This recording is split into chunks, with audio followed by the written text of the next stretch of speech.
Here's a quick video showing one method to make collage pieces for your art journal or mixed media art. I use tissue paper, book pages, and paper from patterns to create this collage fodder because the paper is thin and will adhere well to my art journal without adding much bulk. Hi, I'm Daniela Mellen, an author and artist. I put up new videos each week here on YouTube. Today's video uses craft acrylic paint, stencils, a waterproof marker, and papers, tissue paper and book pages. Just keep in mind that the tissue paper is delicate, especially when wet from the paint or the marker. It also requires a bit more finesse to cut out the tissue paper without tearing it, so handle it gingerly, but it does produce a nice thin result. The book paper is far more durable. To start our collage pieces, I choose muted color paints.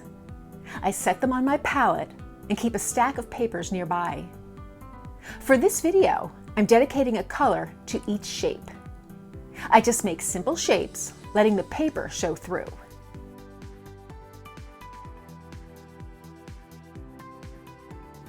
And after I paint the object, or a couple of objects, I'll take a piece of scrap paper and press it into the wet paint, and then remove it.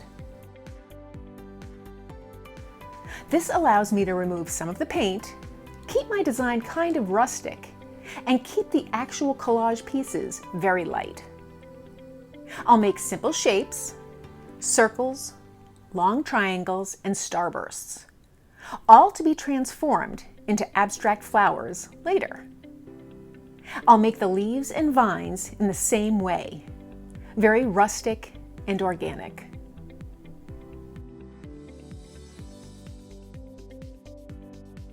I'll let these pieces dry, which doesn't take very long. And then it's time to add a bit of interest. I'll take more paint colors that are similar to the original colors that I used, but just off a shade or two. I go darker or lighter, or add a color that's next to the original on the color wheel. I'll very gently stamp over my image with a cosmetic sponge and a stencil. This allows some of the stenciled image to show through. I'm not worried about being exact. In fact, I like a little variation. This step is just to add interest, so you can add in additional stencil work or leave it out entirely. And again, I let this layer dry. Then it's time to outline the elements. I use a waterproof marker so that when I add adhesive later when I'm collaging, the ink won't bleed. You can use a pencil as well. I outline each element in a very simple way.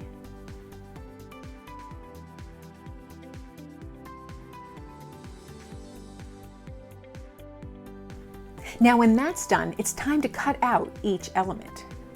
If you want, you can store the sheets as they are, or you can cut them down to smaller bits, or you can cut out each element as I'm doing here. I like to leave a little boundary around each shape between the painted image and the paper. So here are the finished collage pieces, waiting to be put in a journal or stored for future use. You can see the difference between the text showing up here on the book sheet pages, or the very delicate nature of the tissue paper pages, or even some of this pattern paper. And here's the back and here's the front. And you can cut off various sizes. Now I store mine just in a little tub like this, and it makes an excellent place to store my pieces for when I'm going to use them in the future. Thanks for watching. Be sure to click a thumbs up and subscribe to my channel.